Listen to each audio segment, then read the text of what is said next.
Greetings. It's been quite a while, a couple of years, since I've done anything like this, but um, I've also had a lot of thoughts about many things, so I thought I'd restart this online journal of sorts. And I thought I'd start with a light topic, a very topic that that's very very close to people's hearts, pun intended. I want to talk about how compassion is a tyrant, right? And I use these words specifically, right? Why a tyrant? Um, why did I choose compassion? Why not empathy? Why not emotion and things of the sort? And that sort of brings me back to, like, gosh, 5 years ago maybe. I was at this like book club of sorts, right? And this book club has they don't really talk much about the book, but rather about the ideas discussed in the book. So um, this particular book was like a feminism book, something pink or whatever, back before all the outrage, right? Before this became really annoying to discuss. Um, and I remember when all the guys showed up because they were really excited, me included. Like, okay, they're bringing in a feminist book. Let's see what this is about. Like, let's challenge it if it's bad. Let's listen if it is good. Let's see what's going on. And I still remember it's like the funniest thing where um, all the guys showed up on time and the gals showed up late, and there was more male attendance than female attendance, and most were well behaved. Like, nobody really was out to get anybody, right? We didn't come to troll. We came to discuss because that was the nature of the book club. But we were still called out for coming here because we were more. It's this hilarious thing, right? That's besides the point. Um, one question they asked about why the feminist movement has been, like, back then, of course, was losing traction online. And I gave them an answer, which is that, generally speaking, it doesn't seem to me like the movement was in any way going towards any practical solution. It was more just based on emotion, right? They had no real guidance on what to do besides, oh, look, we have suffered, right? And a lot of people pushed back on that point, and I think I've defended that point well. But the main reason I'm bringing this story here is they didn't seem to get my point, the need for a practical application of the ideas. Over time, and that confused me, right? And over time, I've come to realize it's because a practical application was unnecessary for them because it was about doing the right thing, right? And if you're going to do the right thing, you just do it. You don't need any real analysis of it, which is, of course, not correct, right? Which brings me to why compassion is a tyrant. I want to start with how I perceive compassion, because there is compassion that is wonderful. You feel compassion towards somebody who's been in a lot of pain and you help them through it. I'm fine with that. This low application, person to person empathy form of compassion, that's almost harmless in most applications, though there are cases where it can be tyrannical as well. I'm mostly talking about compassion that leads towards, I want to call it extreme action, right? Um, Compassion that generates a moral hierarchy of sorts. Um, and to me, it goes like this, right? Um, Empathy is a function of pain, compassion as well, right? The reason it's a function of pain is because um, while some people can feel compassion towards somebody who's, not experiencing pain, generally pain is the medium of exchange, right? It's very hard, you can feel happy that somebody's happy. But we wouldn't call you, oh, look at this compassionate individual watching their kid play in the playground, right? Nobody would do that. It is, but if your kid is suffering, you feel compassion towards the kid, regardless of whether you're a mom or not. And if somebody's complaining to you about a rough day at work, or a massive breakup, or how they injured their leg, whatever, right? You can feel compassion towards them. The bonding unit here is pain. So empathy, compassion. Well, empathy is not necessarily a function of pain, but compassion most definitely is. Now, here's the issue here, right? Let's put compassion on the side and look at pain. Generally speaking, you don't like things that cause you pain. And pain in this case here is not, for example, the pain you experience when you're doing a rough workout. This is pain you seek. This is suffering in the coated with meaning. Nobody will bitch about how rough their workout was. They boast about how tough their workout was. They can bitch about how tough their instructor is and how unfair he is, etc., etc. But that's besides the point. Let's ignore the nuance for now. The pain we're discussing is pain that causes people discomfort, and it is unwanted, right? So, again, let's bring any of the examples before: boss at work, pain in the leg, whatever it may be. You don't like that pain. You don't want that pain. And it is very likely, unless you're very disciplined, that you develop resentment from that pain, right? And this is where compassion becomes relevant. If compassion is a function of pain, then most likely it will also develop resentment as the pain is carried over through the compassionate unit, right? So, putting the jargon aside, let's give an example. I have a good job, let's say, right? Most of the time, everything is fine, no worries, don't talk about it much. Then I have a very, very, very rough day at work, and I come to you and I say, man, let's say I'm a store owner, this person came in, like this Karen just started like bitching and started like making a scene. She pulled out the phone and recorded me. I really don't want to be recorded. She put me up on the social medias and all those jazzes, and I'm just utterly miserable. I hate working in the front corner of the store, right?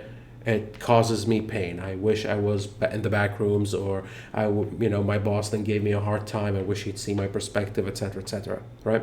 You as a person who's trying to empathize with me and feel compassion towards me is going to take that pain, and even if I, who just complained to you, have worked through the pain, or I'm using the complaint to actually work through the pain, can relate to you not only the pain, so you feel compassionate towards me, but the resentment towards the source of the pain. Suddenly, your boss is an asshole, right? And you think that. And unlike me, who's the worker, who has context, maybe, the boss isn't that big of an asshole, but he has his moments. But only that moment was highlighted, and resentment was built based on it. I guess that goes to, people who are like, listening buddies to their friends. Let's say, you have a friend and they're in a relationship and they come to you and they bitch about the relationship, and you're like, why are you with this person who's like, every time you talk to me about them, they're like the most horrible thing. And they're like, no, they're not that bad. They're not that bad. In his eyes, he has context. He sees more than the person who's receiving this pain secondhand is. But from my eyes, the listener, this is horrible. Why are you doing this to yourself? This is what I mean by resentment carrying over, right? Why am I discussing this mechanism in particular? It's because When that is given authority, there's an issue. And I notice it a lot in the woke left in general, where essentially somebody had a horrible experience with a group of people, right? And suddenly the group of people becomes demonized regardless of the context you're in.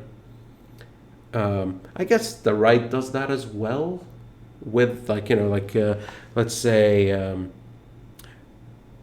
on the left side everybody's a white supremacist, and on the left side everybody's a groomer, right? And you just put them in those boxes because you've experienced and felt compassion towards people who got screwed over by these. All gals are gold diggers or whatever, because I know this friend and he went and his life got destroyed because of a marriage he didn't think through, all of that stuff. And all men are pigs, and I could come up with the examples. And the idea is, when those resentments examples are simply just downloaded onto you without proper context, without proper analysis, the resentment that carries over with it becomes a force that guides your decision making. And it can lead to very, very, very horrible results, very judgmental attitudes, very intense feelings towards people who you don't have any real exposure to. I can see it religiously as well. This religious group that our group doesn't like, I heard some bad things about them, and therefore, they've hurt somebody I like, or they did, horrible things. I'm going to simply take the resentment and then build my thoughts around it. It's a gateway towards superseding of logic and reason based on anecdotal experience that you have no right in having because you haven't gone through it, right? You simply, it feels real because you have downloaded the pain, and pain in general is the realest thing anybody can feel. You can doubt anything. The only thing you can't doubt is your pain, right? I've seldom seen anybody question how much pain they're through. Am I really going through that much pain? You really have to convince somebody that their pain is not that bad. And it's usually, you need to use a lot of manipulative tactics. And funny enough, once the pain is acknowledged, it's just kind of put on the side, but that's neither here or there. The point is when compassion is not, let's say, analyzed as it goes through you, it can lead to impressions that can stick to your mind and form judgments based on things that you had no right experiencing. This is something I've noticed quite a lot with a lot of people around me. This is generally where the intense lack of reason comes during discussion. And to me, I always try and trace it back to, why do you have this thought? And it's either, if they went through it, generally speaking, I feel it's always easier to process the emotions than with somebody else has been through it and they hurt them. And the main reason for it is because the person who experienced the pain has the context to build things around it, turn it from confusing pain to well-established and understood and processed pain. While the other group, because they don't have enough context, have two choices. Either they betray the person who they felt compassion towards via listening to you, or sticking to the version of you that was in pain and reinforcing what you felt now through another external medium. This is why compassion is a tyrant. It should, in general, always be examined. I'm not saying you apply logic to everything, right? That's not the point. It's not about logic. It's about examination. am I formulating thoughts based on an understanding of what's going on and why? Or am I basing it simply based on the download of emotion I get from the people around me? The best way to do it is is through exposure, right? But this isn't particularly about fixing it, it's more about analyzing it. So my final note has to be, what are examples of tyranny-based compassion that I can pinpoint and say, and here you go, try and avoid that manifestation. The main one is pain avoidance, especially, you've heard of the helicopter parent, you don't leave the home. Helmet everywhere, seatbelt everywhere, you don't get to drink anything, you don't get to do anything, and then the kid ends up being, the second they leave home, they like explode because there's so many things they didn't try out. There's always inherent danger whenever you're getting a kid out, right? And if the kid is not exposed to some form of danger, mild or not, the kid is not going to really experience the world properly. There needs to be some form of inherent risk. Hopefully not a lot. Hopefully the bare minimum, but enough. And of course, through the watchful care of the parent, they can, once they experience those pains, put context towards them. But if you feel intense compassion towards your kid and you cannot stand their feeling of discomfort, when the kid is like in pain, then suddenly that compassion supersedes your duty as a parent. And your entire thing is make my kid feel the least pain. I see that a lot, with overweight kids, where essentially we can't be tough on them. We can't tell them like stop or go exercise or whatever, because they'll be miserable and then I'll be miserable and then I can't do anything. And I'm like, but put in its context, you can get to see.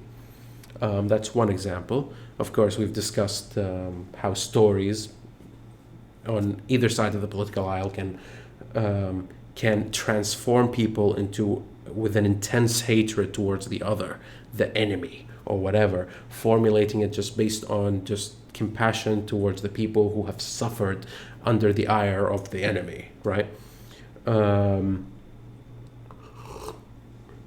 We see it a lot in historic revision, right, where people are like looking back and it's like, oh, these people suffered so much, we need to pay reparations for them. And I'm like, but you didn't do anything, right? Besides rules of the time or whatever, but that doesn't matter. What matters, the context doesn't matter. What the matter is that there's not only a feeling of guilt, there's also a feeling of intense moral obligation to not dispute it at any cost. And that in general, I feel, is one of the diseases of the current societies we're living in, and the general vibe of the world that I've observed over the past few years. So yeah, would love to hear any thoughts if you have any, and I'll see you on the next one.